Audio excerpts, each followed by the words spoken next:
I was a competitive figure skater growing up and traveled all around the country to compete and train before attending the University of Michigan to compete for their team in college. The skating community is very small, and at these competitions and training camps, connections are made between skaters all over the world. On January 29th, there was a plane crash at Ronald Reagan International Airport that took 67 lives. 28 of those on board were part of the figure skating community. These figure skaters were returning home from a national development camp that invites a select number of young skaters from around the country.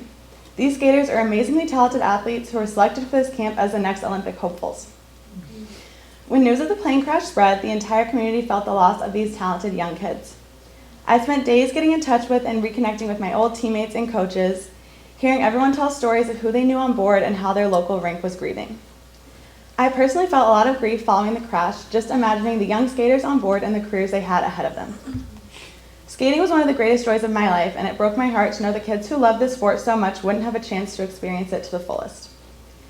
I have spent the last few weeks reading scripture, spending time in prayer, and worshiping in church, but honestly just struggling to understand this tragedy. This week, my boyfriend Ron and I attended a worship event at a church in Clayton.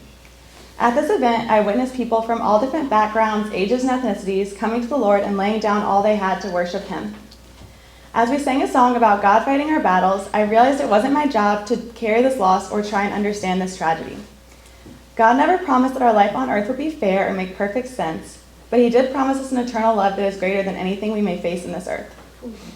In John 16, Jesus talks to the disciples about grief, and He says in verse 33, "I have told you these things so that in me you may have peace. In this world you will have trouble, but take heart, I have overcome the world." At this worship event, individuals from all different walks of life were calling out to the Lord about their struggles and surrendering everything to Him. I realized what a gift it is to have a God who is more than enough in our weakness. I did not need to wrestle with this grief because we have a God that we can take peace in. While we may face tragedies on this earth, we can grieve and we can struggle, but we can rest knowing we have a God who fights our battles for us and a God who has overcome the world. Thank you.